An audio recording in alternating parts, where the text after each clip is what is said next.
The following segment is sponsored by Apple Federal Credit Union. Unemployment, not having enough money for food, being fearful that you will lose the roof over your head. These are real daily thoughts for many people right now. There are organizations who support low-income families, and they are scrambling to find new ways to serve this community right now. This week, though, they welcomed a little relief.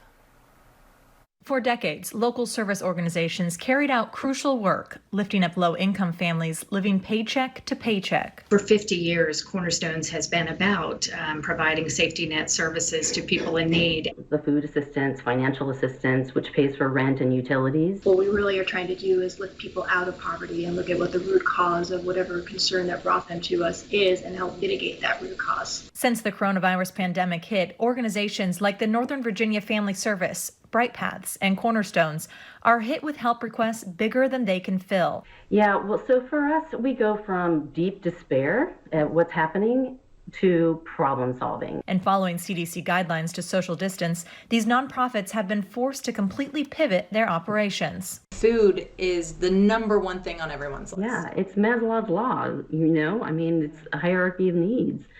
People need to have a roof over their head and they need to have food.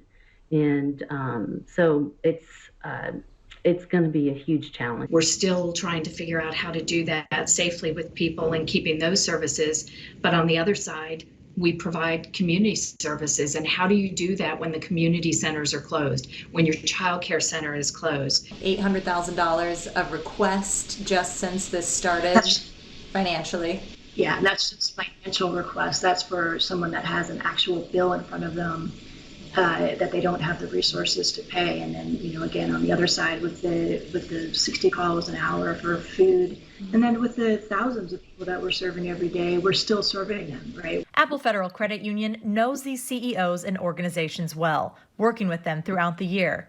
But seeing the desperate need due to the coronavirus, Apple wanted to reach out and help lift up as many people as possible. Frankly, every dollar matters in this crisis. I talked to one of the organizations we gave to, has a statistic that for every dollar, it equates to 4 meals served in that part of the community. So truly every dollar does count. We are, as an organization, fortunate enough to be able to be in a position where we can have such an impact, $10,000, $15,000, $30,000. Financially too. I mean, I know Apple Federal Credit Union gave you a donation. It's an incredible gift. Specifically, that donation will go to our COVID-19 Emergency Relief Fund, which will help to pay for the rents and the co-pays and the medications for the families that are most in need. On our Zoom calls every morning that we do with our team from around the community, when we share a donation like came in from Apple Federal Credit Union, it's the high fives, it's the great, so where's the most need, and then deciding as a team, what can we do to make somebody's lives better. In all, Apple Federal Credit Union has donated $120,000 during this pandemic. It's about keeping our neighbors stable, and those that are able to contribute and offer some stability, we need to pitch in so that we can be together and yet apart at the same time. We have to get through this. And we're all in this together as well. For more information on all of the good the Apple Federal Credit Union does in the community and also lives that mantra, kindness rocks, go to applefcu.org/community.